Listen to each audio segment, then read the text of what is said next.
watching disturbing content, viewers' discretion is highly advised. You're watching disturbing content, viewers' discretion is highly advised. ఈ నెల 12న అనుమానాస్పద స్థితిలో నిహారిక మృతి చెందింది. ఆమెకి ఏడాది క్రితమే ఇటు దేవేందర్ రెడ్డి అనే ఒక సాఫ్ట్వేర్ ఎంప్లాయీతో పెళ్ళైంది. పెళ్ళై 1 year అవుతుంది. ఒకరోజు ఆఫీస్కి దేవేందర్ రెడ్డి వెళ్ళి ఇంటికి తిరిగి వచ్చిన తర్వాత చూస్తే నిహారిక బాత్రూంలోనే చనిపోయి కనిపించింది. హుటాహుటిన బంధువులు కానీ ఇటు దేవేందర్ రెడ్డి వీళ్ళందరూ కూడా హాస్పిటల్కి తరలించారు. తరలించిన తర్వాత అసలు విషయం బయటపడింది. డాక్టర్స్ గొంతు ఆల్రెడీ నలిపేశారు కొంతమంది ఎవరో, అలాగే కడుపులో కూడా చాలా నిండా నీళ్లు కూడా ఉన్నాయని చెప్పేసి మొత్తానికైతే పోస్ట్ మార్టం చేసిన తర్వాత పోలీసులు ఇన్వెస్టిగేషన్లో చాలా క్లియర్గా 3వ వ్యక్తి ఆ ఇంట్లోకి వచ్చి వెళ్ళినట్టు తెలిసింది. ఆ ఇంట్లోకి వెళ్ళొచ్చిన ఆ 3వ వ్యక్తి మనం ఆ స్క్రీన్ మీద చూస్తున్న శివమాధవరెడ్డి, ఇతడే ఆ నిందితుడు. శివమాధవరెడ్డికి ఒక బ్యాడ్ హ్యాబిట్ ఉంది. అదేంటంటారా? బెట్టింగ్స్. ఇటు క్రికెట్కి సంబంధించి అలాగే ఆన్లైన్ బెట్టింగ్ యాప్స్లో అన్నిట్లో డబ్బులు పోగొట్టుకొని లక్షల్లో అప్పులు చేశాడు. ఆ అప్పులన్నీ తీర్చాలి అని వెయిట్ చేస్తున్న టైంలో తన సొంత ఊరికి చెందిన నిహారిక గుర్తొచ్చింది. నిహారికకి జస్ట్ 1 year బ్యాకే పెళ్ళైంది. పెళ్ళైన తర్వాత తన దగ్గర బంగారం ఉంది కదా, ఆ బంగారం మీద కన్ను పడింది ఈ శివమాధవరెడ్డికి.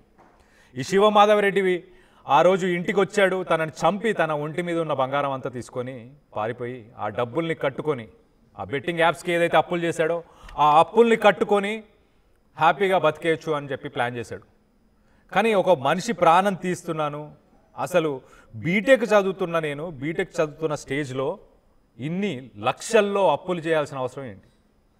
బెట్టింగ్ యాప్స్ ఒక అడిక్షన్, ఒక వ్యసనం అనడానికి ఇది ఒక ఎగ్జాంపుల్, చాలా క్లియర్ ఎగ్జాంపుల్.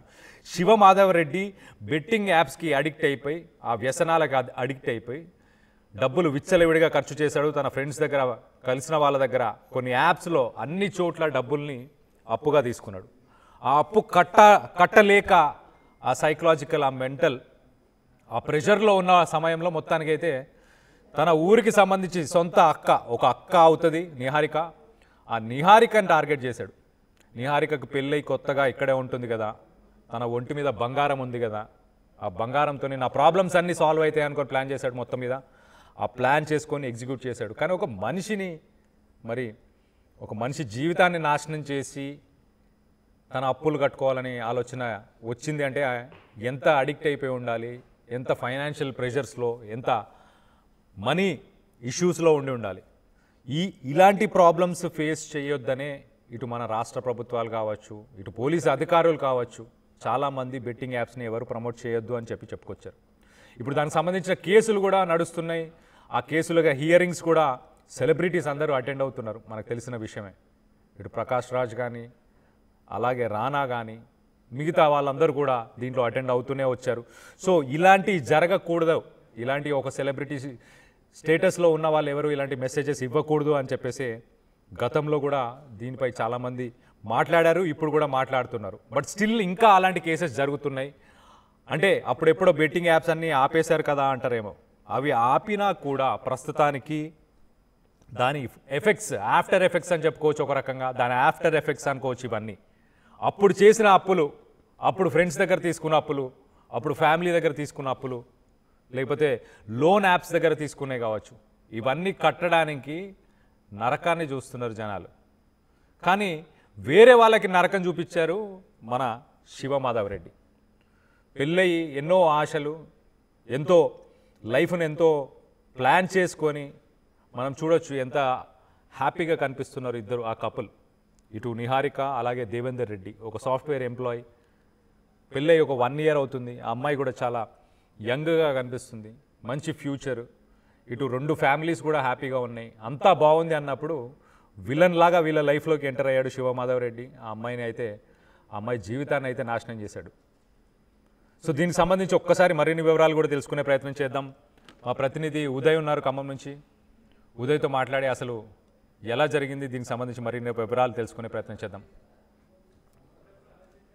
హైదరాబాద్ నగరంలోని జగద్గిరి గుట్ట పోలీస్ స్టేషన్ పరిధిలో ఈ నెల 12వ తేదీన అనుమానాస్పద స్థితిలో మృతి చెందిన ఎరిమాల నిహారిక కేసును ప్రస్తుతం జగద్గిరిగుట్ట పోలీసులు ఛేదించారు. తొలుత ఇది అనుమానాస్పద మృతి కింద కేసు నమోదు చేసినటువంటి జగద్గిరిగుట్ట పోలీసులు విచారణలో సంచలనమైనటువంటి విషయాలను వెల్లడించారు. ఖమ్మం జిల్లా రాజుల దేవరపాడు గ్రామానికి చెందినటువంటి ఎరుమాల నిహారికకు దేవేందర్ రెడ్డికి ఏడాది క్రితం వివాహం జరిగింది. అయితే రాజుల దేవరపాడు గ్రామానికి చెందినటువంటి బొగ్గుల శివమాధవ్ రెడ్డి వరుసకు మృతురాలికి సోదరుడు అవుతాడు. స్థానికంగానే నివాసం ఉంటారు. ఇద్దరు కలిసి కూడా చదువుకున్నారు. చిన్నతనం నుంచి కూడా కలిసే స్కూల్కి వెళ్ళారు, కళాశాలకు కూడా వెళ్ళారు. సో అత్యంత బలమైనటువంటి సంబంధం అటు శివమాధవ్ రెడ్డి కుటుంబంతో పాటు అదేవిధంగా మృతురాలు నిహారిక కుటుంబానికి ఉంది. తరచూ ఇంటికి కూడా వచ్చి వెళ్తూ ఉండేవాడు. అయితే వివాహం జరిగిన తర్వాత దేవేందర్ రెడ్డితో నివాసం ఉంటుంది జగద్గిరిగుట్ట పోలీస్ పరిధిలోని వెంకటేశ్వర కాలనీలో మృతురాలు నిహారిక. అయితే ఈ నెల 12వ తేదీన వరుసకు సోదరుడైనటువంటి బొగ్గుల శివమాధవ్ రెడ్డి ఇంటికి రావడం జరుగుతుంది. ఇంట్లోకి వచ్చి కాసేపు ఇంట్లోనే విశ్రాంతి తీసుకున్న తర్వాత అకస్మాత్తుగా అటు నిహారికపై దాడి చేయడం, గొంతు పూర్తిగా ఆ తర్వాత బాత్రూమ్ గదిలోకి తీసుకెళ్లి బకెట్లో ఉన్నటువంటి నీళ్లలో ఆమె ముఖాన్ని ముంచి ఆమెని తీవ్రమైనటువంటి చిత్రహింసలకు గురిచేసి నిహారికను జరిగినట్లు ప్రస్తుతం పోలీసులు కూడా విచారణలో గుర్తించారు. తొలుత ఇది ఒక అనుమానాస్పద స్థితిలో జరిగినటువంటి మృతిగా భావించినటువంటి పోలీసులు అనుమానాస్పద స్థితి కిందనే కేసు కూడా నమోదు చేశారు. అయితే సరిగ్గా 12వ తేదీన ఆ ఇంట్లోకి భర్త లేని సమయంలో నిహారిక ఒంటరిగా ఉన్నటువంటి సమయంలో ఈ నిందితుడైనటువంటి శివమాధవ్ రెడ్డి ఇంట్లోకి ప్రవేశిస్తాడు.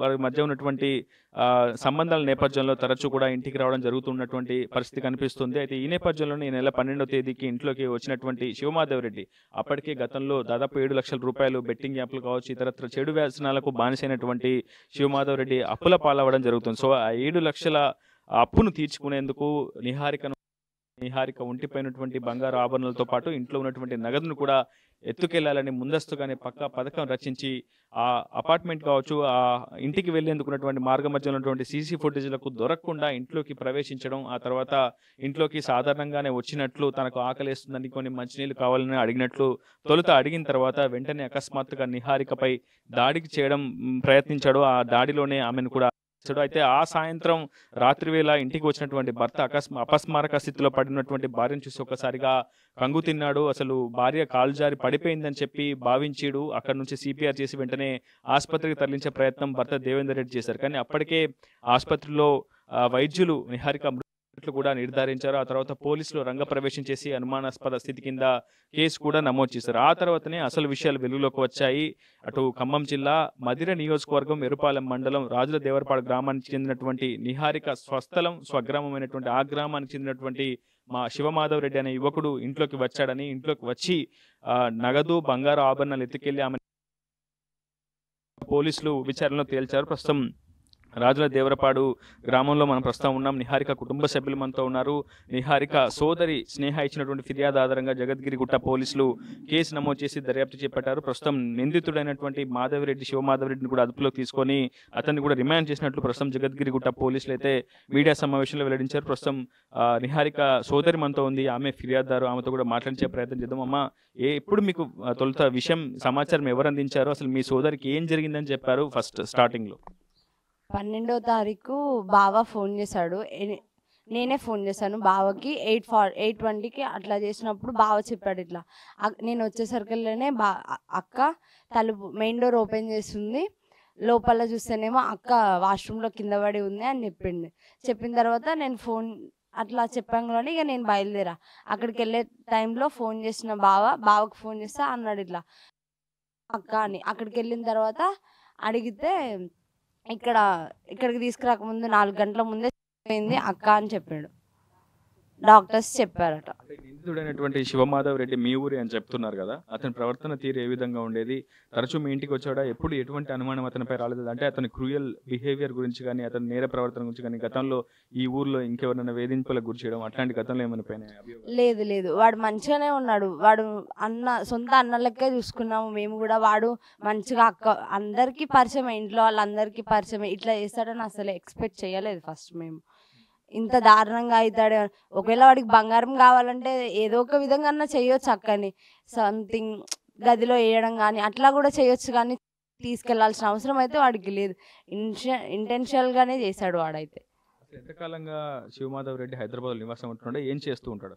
బీటెక్ ఫైనల్ ఇయర్ చదువుతున్నాడు. వాడు నేను ఒకటేసారి కాలేజ్ జాయిన్ అయినాము. ఒక 3 years నుంచి వాడు హైదరాబాద్లోనే ఉంటున్నాడు. మీకు ఫస్ట్ మీరు సహజ మరణమే అనుకున్నారా, లేదంటే నిజంగా మీ సిస్టర్ ఎవరైనా అనుకున్నారా? ఎవరి మీద అనుమానాలు మొదట్లో కలిగాయా? లేదంటే ఆ తర్వాత పోలీసులు ఈ విషయం చెప్పిన తర్వాత మీరు ఏం చెప్పారు? లేదు, ఎవరి మీద అనుమానం లేకుండే. ఫస్ట్ బావ వెళ్ళడం ప్రకారం అయితే, బావ చెప్పడం ప్రకారం అయితే ఇట్లా స్నానం చేస్తుంటేనే కింద పడ్డది అని అన్నాడు.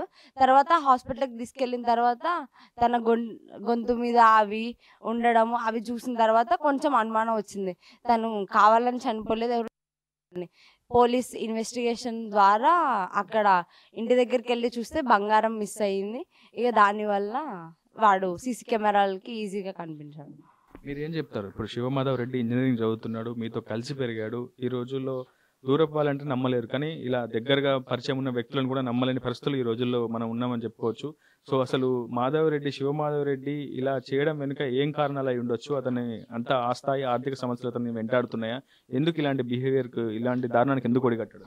ఆన్లైన్ గేమ్స్ వల్ల అని చెప్తున్నారు, మరి అది నిజమో కాదో తెలియదు. చాలా మంది వాడు మాక్సిమం డబ్బుల కోసమే ఎవరితోనైనా మెసేజ్ చేస్తాడు, ఫోన్ చేస్తాడు. ఎప్పుడు ఫోన్ చేసినా అని డబ్బులు అని అంటాడు.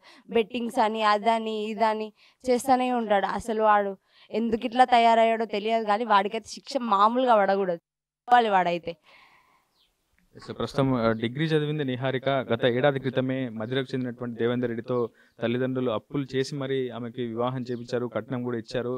చాలా ఘనంగా వివాహం జరిపించారు. దాదాపు ఏడాది అవుతుంది, కానీ ఈలోపే ఆమె కనరాని లోకాలకు వెళ్ళడంతో ప్రస్తుతం ఆ కుటుంబం అంతా కన్నీరు మున్నీరుగా విలపిస్తున్నటువంటి సిచ్యువేషన్. ఇదే గ్రామంలో కూడా నిందితుడు ఉండడంతో వాళ్ళంతా కూడా రోడ్డు ఎక్కలేనటువంటి పరిస్థితి. చాలా పెద్ద ఎత్తున వాళ్ళు ఆవేదన వ్యక్తం చేస్తున్నారు. ఖచ్చితంగా శివమాధవ్ రెడ్డిపై కఠిన చర్యలు తీసుకోవాలి. ఏదో సాదాసీదా సెక్షన్లు పెట్టి వారిని అరెస్ట్ చేయడం, మళ్ళీ తిరిగి బెయిల్ మీద బయటికి వచ్చే కాకుండా పూర్తిగా అతనిపై కఠిన చర్యలు తీసుకోవాలని కూడా ప్రస్తుతం ఊరివాసులు కూడా డిమాండ్ చేస్తున్నారు. చాలా మంది బంధువులు కూడా అటు ప్రస్తుతం నిహారిక ఇంటికి వచ్చారు, వారికి కొంత ఓదార్పునిచ్చే ప్రయత్నం చేస్తున్నారు. ప్రస్తుతం నిహారిక తండ్రి గుండెల విషయాలు రోధిస్తున్నటువంటి సిచ్యువేషన్ ఉంది. కొంతమంది స్థానికులు ఉన్నారు, బంధువులు ఉన్నారు, వారితో మాట్లాడించే ప్రయత్నం చేద్దాం.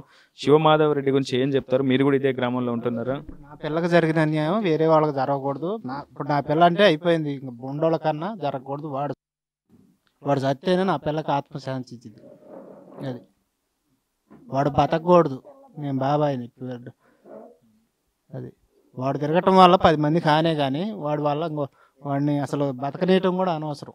ప్రస్తుతం ఇది ఉన్నటువంటి సిచ్యువేషన్. ఇంకొంతమంది స్థానికులతో కూడా మాట్లాడించే ప్రయత్నం చేద్దాం. అమ్మ, ఏం చెప్తారు? మీరు ఏం చెప్తారు ఈ ఘటనకు సంబంధించి?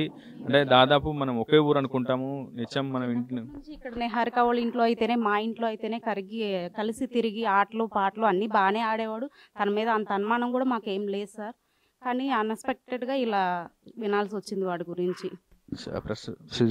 ప్రజెంట్ సిచ్యువేషన్ అయితే అది. ప్రస్తుతం ప్రతి ఒక్కరు కూడా శివమాధవ్ రెడ్డికి కఠిన శిక్షలు పడాలని చెప్పి కోరుతున్నారు. ప్రభుత్వాన్ని కూడా, ప్రభుత్వం దృష్టి కూడా ఈ విషయాన్ని తీసుకెళ్తున్నారు. ప్రస్తుతం పోలీసులు కూడా కేసు ఇన్వెస్టిగేషన్ చాలా పారదర్శకంగా చేశారని చెప్పుకోవాలి. దాదాపు ముద్దుట సహజ మరణంగానే అందరూ భావించారు. నిహారిక భర్త కూడా కాలు జారి బాత్రూంలో పడిపోయిందని, తీవ్ర రక్తస్రావం వల్లే అపస్మారక స్థితిలోకి నిహారిక వెళ్ళిపోయిందని చెప్పి భర్త కూడా భావించాడు.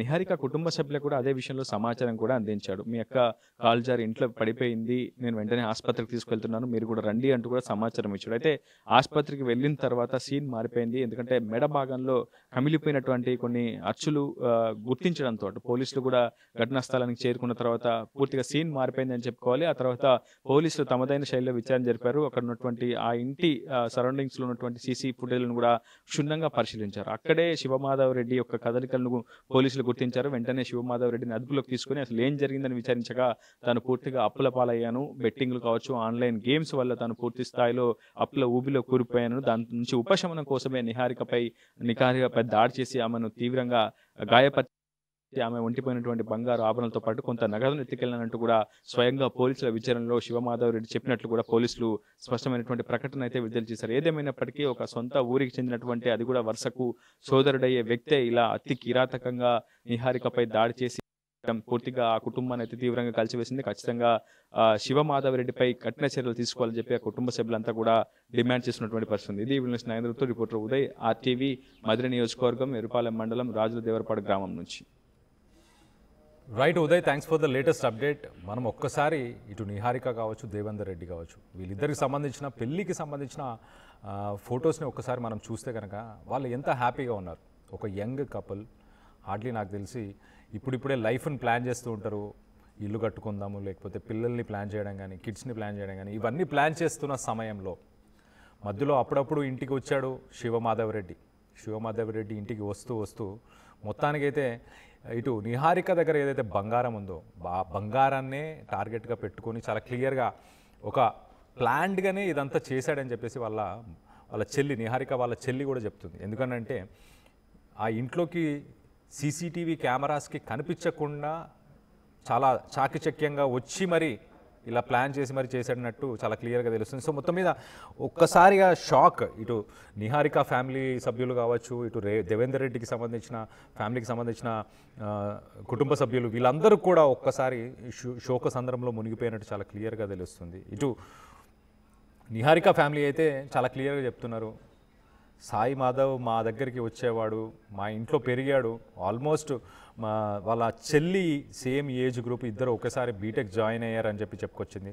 సో ఎప్పుడు డబ్బుల గురించే మాట్లాడేవాడు, ఎప్పుడు ఫోన్ చేసినా ఎవరికి ఫోన్ చేసినా డబ్బుల గురించే మాట్లాడేవాడు. సో మొత్తం మీద ఆ సిమ్టమ్స్ అయితే కనిపించినాయి, ఎప్పుడు డబ్బుల మీదనే ఆ మనసు ఉండడం, ఇటు బెట్టింగ్ యాప్స్లో ఇన్వాల్వ్ అవ్వడం కావచ్చు, లేకపోతే జలసాలకు అలవాటు పడడం కావచ్చు, వీటన్నిటికీ అలవాటు పడి ఆ డబ్బులు కొన్ని లక్షల్లో అప్పులు చేసి మరి ఆ డబ్బుల్ని కట్టడానికి మార్గాలను వెతుకుతున్నారు.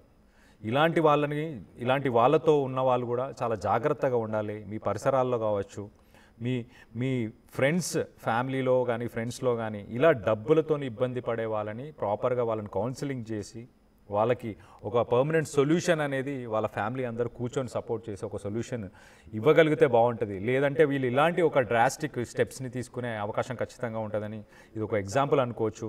బెట్టింగ్ యాప్స్కి సంబంధించిన ఆఫ్టర్ ఎఫెక్ట్స్లో ఇది ఒక వన్ ఆఫ్ ద ఎగ్జాంపుల్. ఇలాంటి ఎగ్జాంపుల్స్ ఇంకా జరగకుండా ఉండాలి ఖచ్చితంగా. శివమాధవరెడ్డి లాంటి వాళ్ళకి ఎలాంటి శిక్ష వేయాలి అన్న దానిపై మీ అభిప్రాయాలను కూడా వ్యక్తపరచండి. కింద కమెంట్ రూపంలో మీ అభిప్రాయాలను కూడా వ్యక్తపరచండి. అసలు బెట్టింగ్ యాప్స్ వల్ల ఎంతమంది నష్టపోయారు, ఆ నష్టపోయిన వాళ్ళందరికీ నష్టపరిహారం ఎవరు చెల్లించాలి, వాళ్ళ జీవితాలు నాశనం చేసుకుంటున్నారు లేకపోతే పక్కన వాళ్ళ జీవితాలను నాశనం చేసుకుంటున్నారు, వీళ్ళందరికీ ఎలాంటి ఒక సొల్యూషన్ ఎవరిస్తే బాగుంటుంది, ప్రభుత్వం కావచ్చు, ఇటు పోలీస్ వ్యవస్థ కావచ్చు. ఎన్నో చైనాకి సంబంధించిన లోన్ యాప్స్ కూడా ఇండియాలో విచ్చలవిడిగా ఉపయోగంలో ఉన్నాయి. వాటి నుంచి కూడా డబ్బు తీసుకొని చాలా మెంటల్ ప్రెషర్లో చాలామంది ఉంటున్నారు, ఇలాంటి ఎక్స్ట్రీమ్ స్టెప్స్ని కూడా తీసుకుంటున్నారు. సో వీటన్నిటికీ ఎలా చెక్ పెట్టాలి అన్న దానిపై మీ అభిప్రాయాలను కూడా కింద కామెంట్ రూపంలో తెలియపరచండి. అసలైన తొలి వెలుగు. ఫాలో వాట్సాప్ @తొలి వెలుగు official.